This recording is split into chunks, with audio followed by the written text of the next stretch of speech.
We need to have a talk, Sean. I just got your report card in the mail, and I am absolutely livid. There isn't even one single A on this card anywhere. Your highest grade was a B+, but that was in gym class. What's going on with you? Are you performing this poorly on purpose? Why would I go out of my way to get mediocre grades? I did as well as I could, and well, you can see the results for yourself. Nonsense. I won't hear such ridiculous talk from you. Our family has attended nothing but the most prestigious universities for generations. As the firstborn son of our family, I will not have you going to some run-of-the-mill commoner university. What do you want from me, Mom? I told you, I'm doing the best that I can. I'm doing all the extra homework you're making me do, and taking lessons with a private tutor. Don't you think it's time you accepted that maybe this is just the way I am? Even if that is just the way you are, I'll have no choice but to force you to clean up your act. If word gets out that my son is merely average, I'll never be able to face my friends again.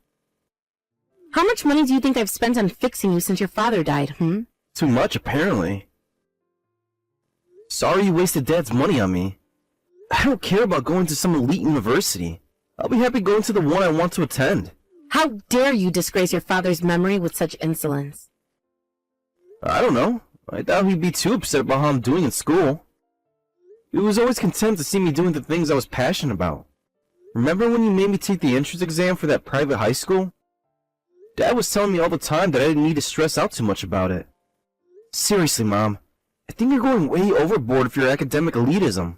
I don't believe what I'm hearing. You think you can go to just any old university out there? What's the point of even attending a university with an average SAT score of less than 1,300? If you want to go to work at a high-paying company like your father, the only way is to graduate from an elite university. I'm not Dad, Mom. I'm my own person. I'm gonna walk my own path in life. That attitude of yours is completely unacceptable for a firstborn son. Why couldn't your younger brother Corey have been born before you? Corey always takes his studies incredibly seriously. I got his report card today as well, and he got straight A's. Then you can go ahead and consider Corey as your firstborn for all I care. You always treated him way better than me anyway. You barely ever paid any attention to me at all, honestly. So, just leave me alone, will you? Stop getting all over me about college stuff. I'm tired of it. I wouldn't have to be getting after you like this if you hadn't decided to apply to that peasant university. If any of the other mothers in the neighborhood found out you were attending there, I'd die of embarrassment. Okay, and just keep your mouth shut and don't tell anyone about me. I won't tell anyone either, so problem solved. You're not escaping responsibility so easily. Don't forget that we're only able to get by thanks to the money your father left behind when he passed. He built up this fortune for us by graduating from a top-class university and working for a top-class company. All the middle-class peasants say there's more to a person than just their work history.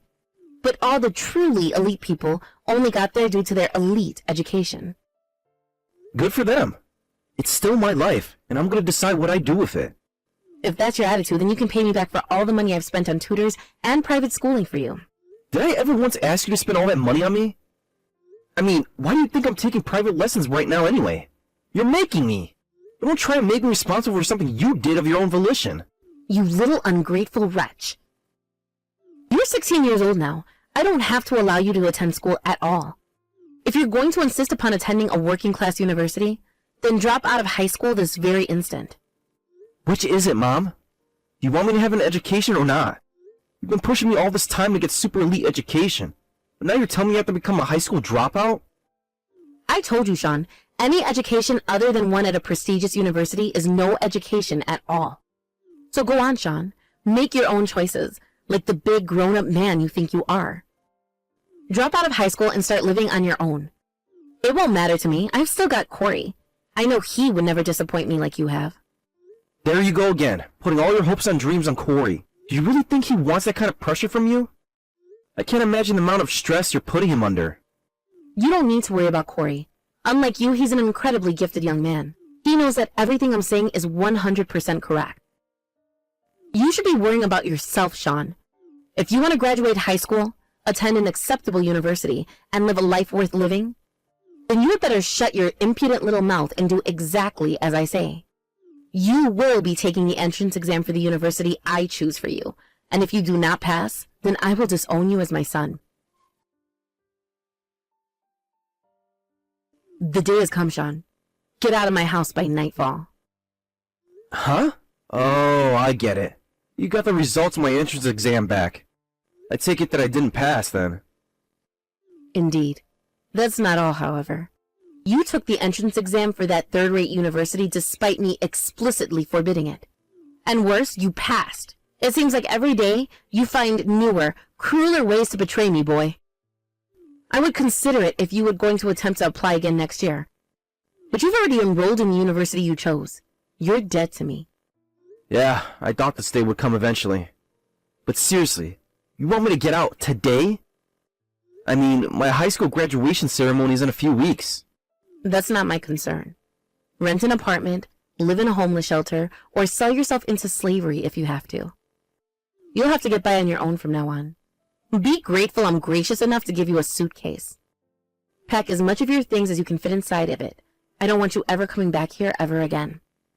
That's how it is, huh, Mom? Fine. I'm leaving. One more thing.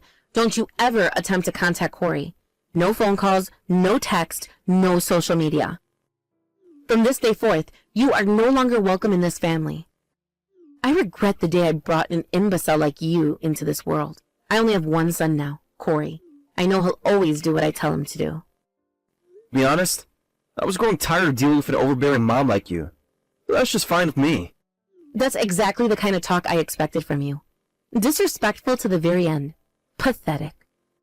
Perhaps they made a mistake at the hospital and switched my baby out for you.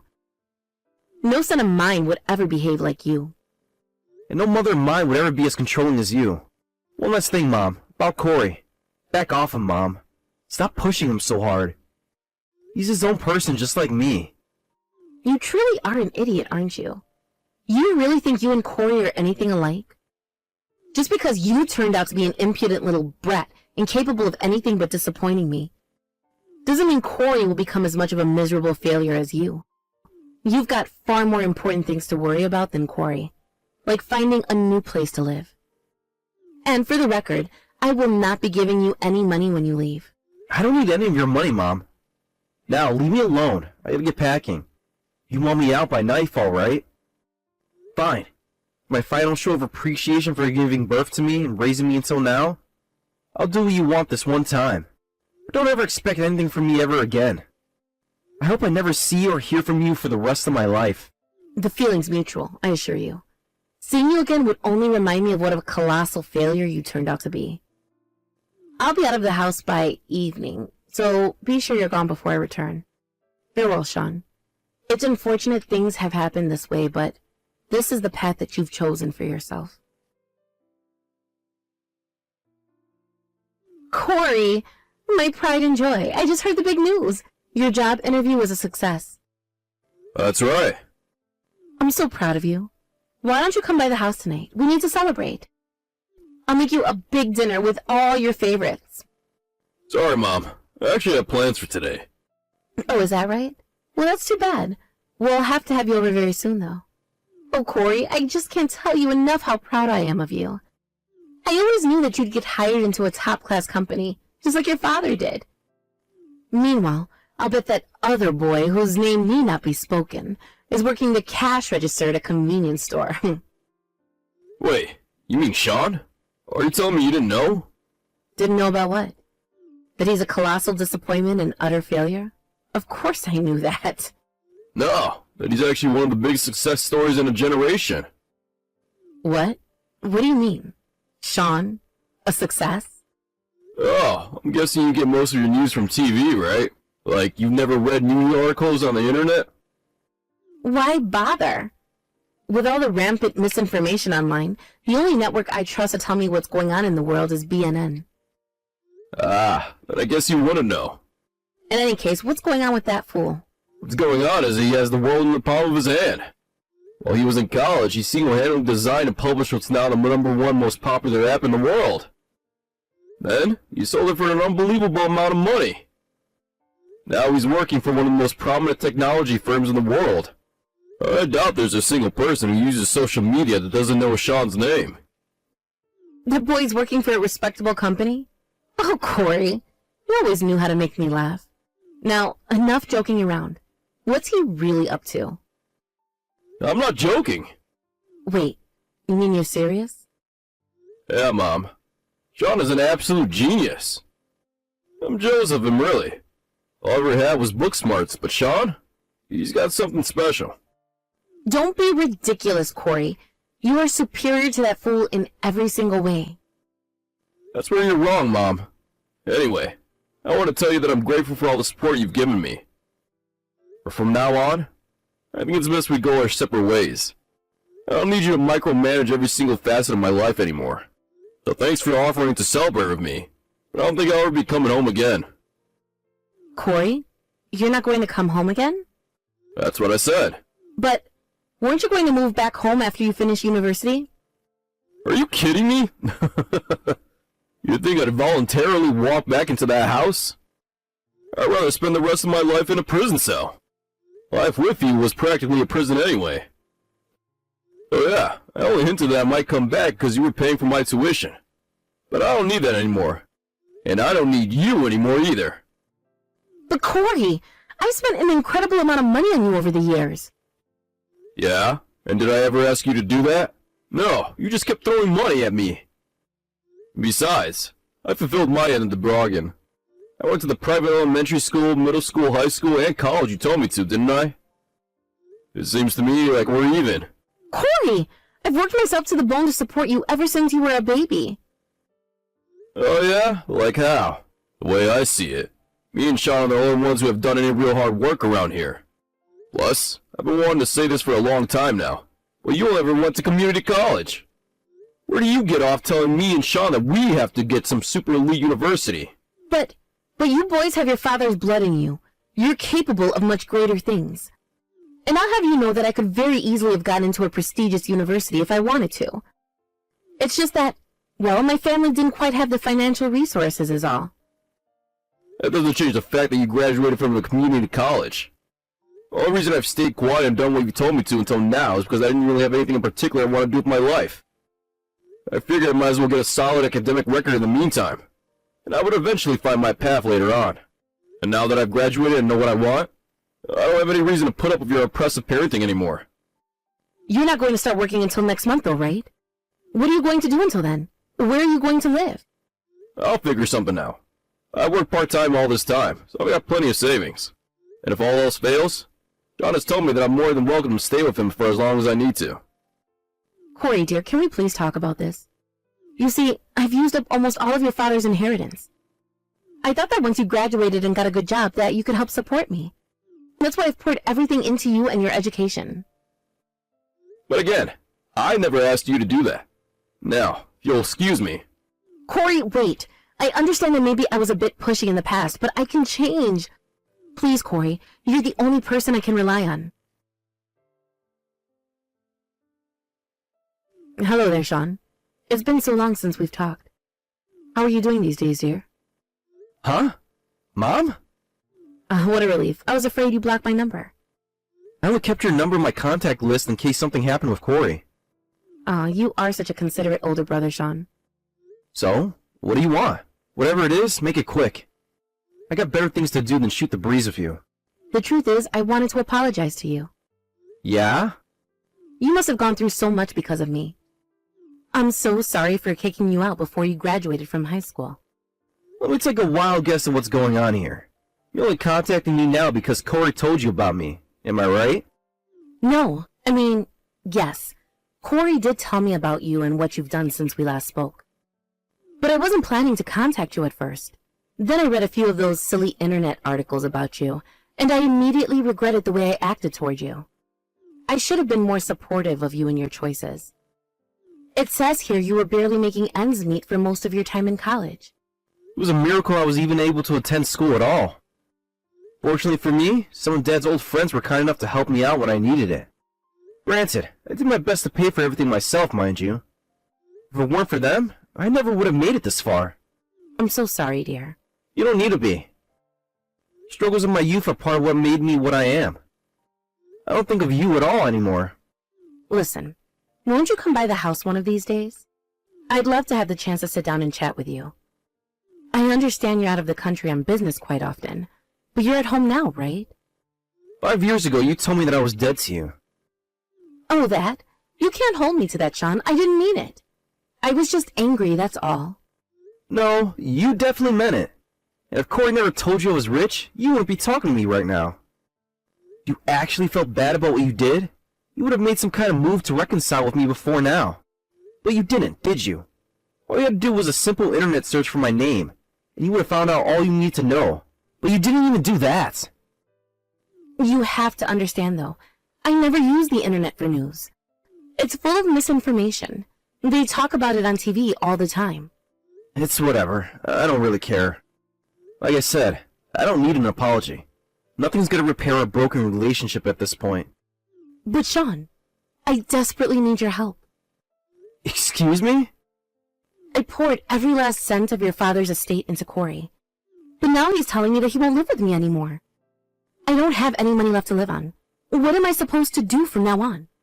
Sounds like a you problem to me, Mom. Dad left you tons of money. You should have been more careful with it. I saw a picture of your house on the internet, Sean. It looks massive. It's probably 4 times as big as our house. I'll bet it's a terrible pain to have to keep it all neat and tidy. How about this? I'll move in with you, and in return, I'll do all your cleaning and cooking, too. No thanks. After what you did to me, you still have the nerve to come crawling to me for help? Just when I think you couldn't disappoint me any more than you already have. Sean, I beg you, I'm desperate. The house is starting to fall apart. There are all sorts of repairs I need to make. And you know how terrible inflation is these days. I did some math, and at this rate, I will be completely penniless by the end of next year. Oh, then it sounds like you've got plenty of time. You're still in your 50s, right? You can work just fine. But Sean, I've been nothing but a housewife for the last 30 years. What am I supposed to do for work? I don't know. You'll have to find something. It's either that or starve. You've got plenty of money, don't you? I may not have been as motherly to you as I could have been, but you never wanted for anything as long as I was watching over you. Don't you feel any gratitude for that at all? Yep, it's just as I thought. All you were after was my money. I wouldn't be coming to you like this if I weren't in deep, deep trouble. Okay, fine. I'll send you some money. Really? You will? I always knew I could count on you. You're nothing like that younger brother of yours. He took all he could take from me and ran away. I should have known he'd turn out like this. He was such a greedy boy. I'll send you the exact amount of money that you spent on my education. I'll even throw in some extra to cover food and other living expenses you paid for me. What? You mean you're not going to give me a monthly allowance? Or cover the repairs to the house? That's all? I'm not under any compulsion to give you any more. That's what you tried to get me to do 5 years ago, remember? I've decided that it actually seems like a pretty good deal. With this, you'll no longer be able to hold anything over my head ever again. Man, thank God I didn't rely on you for my college tuition. If I had, I would have to shell out way more money to cut ties with you. Wait, Sean. That's not going to be anywhere near enough to cover my retirement expenses. Is that my problem? Nope, it's yours. You have to take care of that yourself. I gave birth to you, Sean. I fed you, clothed you, and housed you for almost 18 years. And you think you can repay me for all of that with just a little bit of money? You should be grateful that I'm offering you that much. Don't forget, you were the one who disowned me. I don't have to give you anything at all. Would you prefer that? I'm sorry for what I did to you, Sean. I was a terrible mother to you, I admit that. I should have been kinder to you. And I swear, from now on, I'll be the kind of mother you deserve. So please, don't abandon me like this. In spite of everything that's happened between us, I'm still your mother. You gave up that title 5 years ago when you told me, quote, "You're dead to me." Oh, as long as I'm using your words against you, here's another one. It's unfortunate things happen this way, but this is the path that you've chosen for yourself. My mom kept messaging me for a while after that to get me to change my mind, but I just ignored her. I was only in town for a few days, so I made sure to see my brother so we could catch up. He told me that he thinks he should be able to make it until his first paycheck with the money he saved up right now, but I wrote him a check anyway. It's the least I could do for him. After I left home, he had to bear the brunt of Mom's overbearing nature all by himself. I know it's not the kind of thing that can be fixed with just money, but I still wanted to help him any way I could. As for our mom, she ran out of money much earlier than she expected and had to pick up a part-time job. You can only assume that she's keeping herself busy, because her texts to me and my little brother are going less and less frequent every day. Likewise, with each passing day, I can feel the burden of the expectations she had on me become lighter and lighter. I debated what to do about my mom for some time, but I can say for sure that cutting ties with her was the right decision.